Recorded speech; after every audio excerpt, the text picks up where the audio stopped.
TRS పిలుపుతో మహబూబ్నగర్ జిల్లా వ్యాప్తంగా బంద్ కొనసాగుతోంది. వనపర్తి, మక్తల్, నాగర్ కర్నూలులో బస్సులన్నీ ఉదయం నుంచి డిపోల ముందు బైఠాయించిన టీఆర్ఎస్ నేతలు ఆర్టీసీ బస్సులను అడ్డుకున్నారు. దీంతో ప్రయాణికులు తీవ్ర ఇబ్బందులు పడుతున్నారు. బంద్ ప్రభావంతో షాపులు, విద్యా సంస్థలు మూతపడ్డాయి.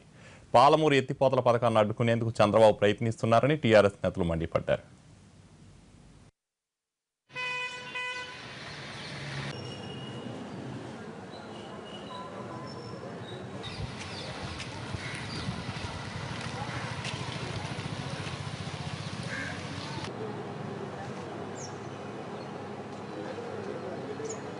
అట్లా నేను అదే మళ్ళీ భాస్కర్ ఫోన్ చెప్తే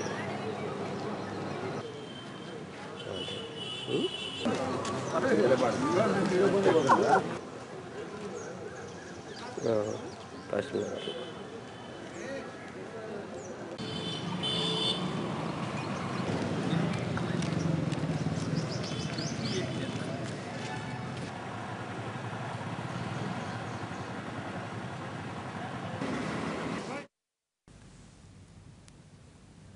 పాలమూరు ప్రాజెక్టు నిలిపివేయాలంటూ చంద్రబాబు కేంద్రానికి లేఖ రాయడం నిరసిస్తూ మహబూబ్నగర్ జిల్లా బంద్కు పిలుపునిచ్చింది టీఆర్ఎస్. జిల్లా వ్యాప్తంగా బస్సులని డిపోలకే పరిమితం అవడంతో ఒక్క బస్సు కూడా రోడ్డెక్కని పరిస్థితి. దీంతో ప్రయాణికులు తీవ్ర ఇబ్బందులు పడుతున్నారు.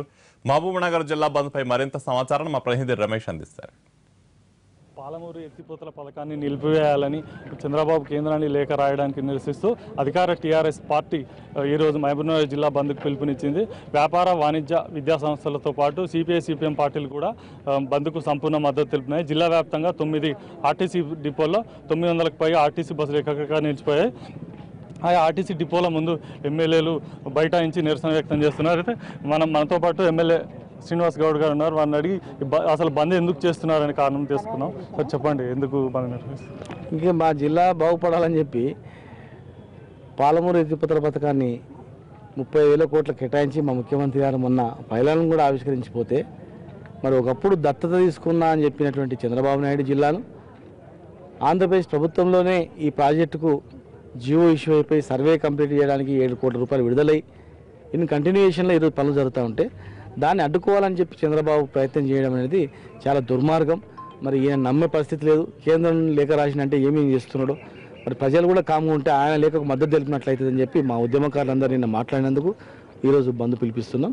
ఈ బంద్ ద్వారా ఈ ప్రాజెక్టులన్నీ కూడా, ఈ బంద్ తర్వాత కూడా ప్రాజెక్టులకు ఎవడు అడ్డం వచ్చినా వానికి బుద్ధి చెప్పేటట్లు, ప్రాజెక్టు కూడా తొందరగా కంప్లీట్ చేసుకునేటట్లు ప్రభుత్వం అంటే ప్రజలే కనుక ప్రజలను కూడా భాగస్వామ్యంతో ముందుకు తీసుకుపోవాలని చెప్పి ఆంధ్రప్రదేశ్ ప్రజలు కూడా తెలియజేయాలని చెప్పి, అక్కడ అక్రమ ప్రాజెక్టులు కట్టుకుంటే ఏం మాట్లాడతలేడు దాని గురించి. అక్రమంగా దొంగ పని చేసుకుంటూ అక్రమ ప్రాజెక్టులు కట్టుకుంటూ ఆయనకు అలవాటు.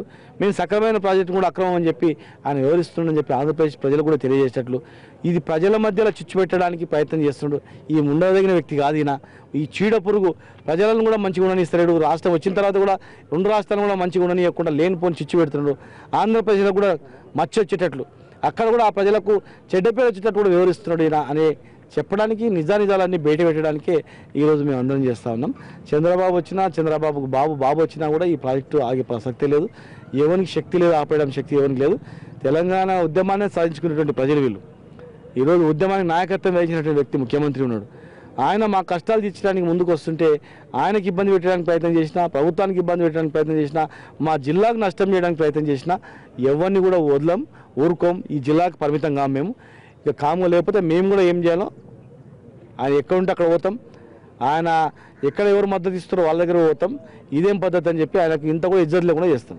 అంటే బంద్ ఎలా కొనసాగుతుంది? బంద్లో కార్యక్రమంగా నిరసన కార్యక్రమాలు ఎలా ఉండబోతుంది? స్వచ్ఛందంగా నిరసన చూస్తాం అంతే.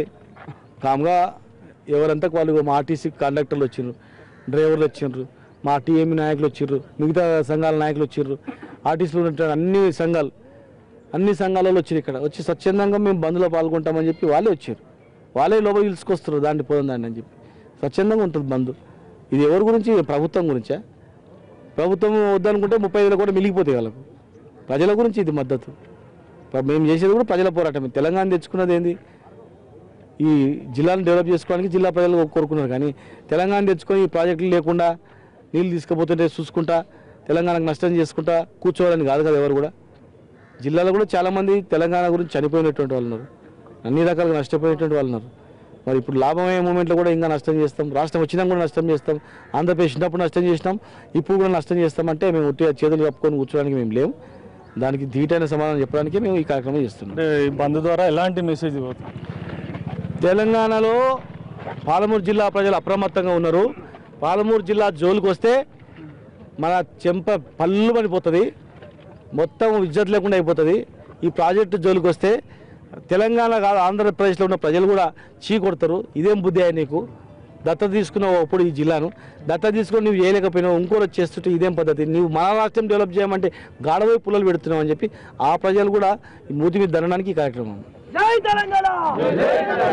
బంద్ ద్వారా చంద్రబాబుకు బుద్ధి చెప్తామని, ఎట్టి పరిస్థితులు ఎవరేమి ఎన్ని అడ్డుపుల్లలు వేసినా ఈ ప్రాజెక్టులు కొనసాగుతాయని శ్రీనివాస్ గౌడ్ చెప్తున్నారు. కెమెరామెన్ శ్రీనివాస్తో రమేష్, ఎన్టీవీ.